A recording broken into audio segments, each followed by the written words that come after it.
Vous avez sans doute déjà remarqué à quel point être appelé nous dérange. Et je dis ça pour rester poli. Je ne parle pas de ces pénibles appels de démarcheurs en tout genre. Je parle du fait d'être interpellé par celles et ceux qui veulent porter un message de justice et d'égalité. Celles et ceux qui vouent leur vie à un combat qui les dépasse et qu'ils jugent utile pour le progrès de l'humanité. Mais lorsqu'ils nous interpellent, que ce soit directement ou à travers les médias, cela nous met mal à l'aise. Nous n'aimons pas être appelés, nous n'aimons pas être sortis de nos bulles. Alors l'appel de Dieu, j'en parle même pas. Comme Jonas, nous l'avons entendu, nous avons tendance à prendre nos jambes à notre cou. Avouons-le, Dieu, on l'aime bien, mais quand il ne dérange pas. Nous l'aimons bien quand il est remisé dans des Bibles qu'on ne lit jamais, dans des formules liturgiques qu'on écoute d'une oreille distraite, ou réduit à quelques concepts auxquels on ne réfléchit pas. Et ce que je dis là est valable aussi bien pour les chrétiens que pour ceux qui se disent non-croyants. Dieu, on l'aime bien, tant qu'il est au ciel et qu'il y reste. Un jour pourtant, nous avons été appelés par notre nom. Une parole, un geste ont été posés sur nous, faisant de chacun de nous une personne unique, une personne à part, une personne capable de changer le monde. Au jour de notre baptême, Dieu fait alliance avec nous. Et par là même, il ouvre nos vies à l'altérité. Il dit que nous ne pouvons pas rester à regarder notre nombril.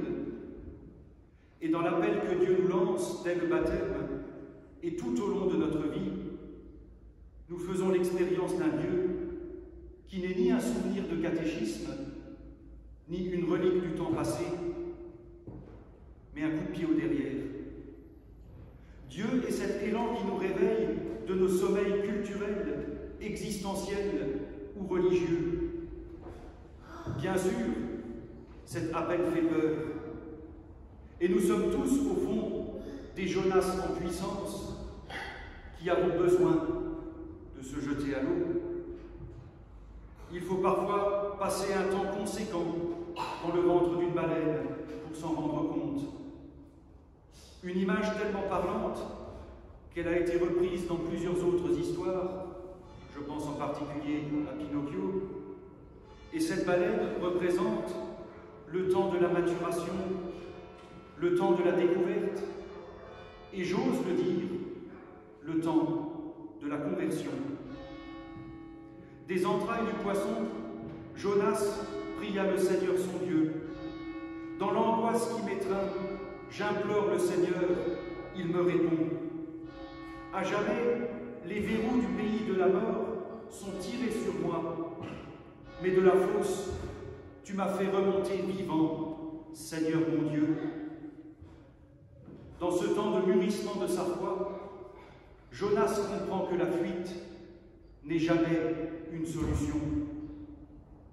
Elle ne mène nulle part, sinon à se retrouver en pleine tempête et à aggraver la situation. Jonas relie son parcours à la lumière de l'appel de Dieu, pour comprendre qu'en acceptant d'assumer cet appel, il renaît et il est appelé à la nouveauté. Et il est appelé à montrer que sa vie a quelque chose de nouveau et de différent.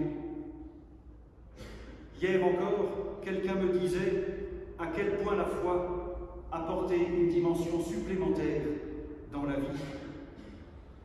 Il faut bien sûr se demander à quoi correspond cet appel. Non pas que Dieu nous appelle à déplacer les montagnes, et à être de parfaits petits saints.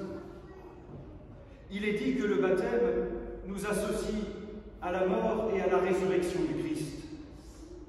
Nous sommes alors appelés à faire de nos vies un chemin de résurrection, c'est-à-dire à sortir de la dynamique de la plainte, de la peur, de la dynamique du « je n'ai besoin de personne » et de la dynamique de la fuite.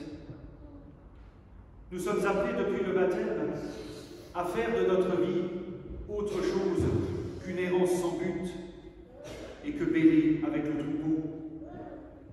Nous sommes appelés au nom de la résurrection et au nom d'une bonne nouvelle révélée par Jésus-Christ à ne pas laisser l'immobilisme, le je m'en foutisme ou le « on a toujours fait comme ça » gagner sur la société et détruire la vie de nos semblables.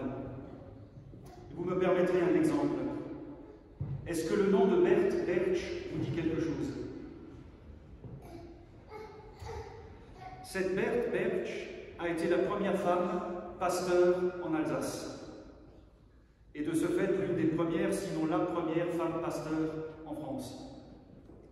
Elle a été ordonnée à Mulhouse en 1930 et a effectué son ministère pendant presque 40 ans dans la région de Clébourg. Contrairement à Jonas, elle n'a pas fini dans le ventre d'une baleine, mais elle a dû affronter certains requins de la direction d'église qui voyaient d'un mauvais œil une femme devenir pasteur. Pourtant, elle a été une pionnière. De par son ministère, elle a illustré ce que les réformateurs ont appelé, excusez le gros mot, le sacerdoce universel ou le sacerdoce commun des baptisés.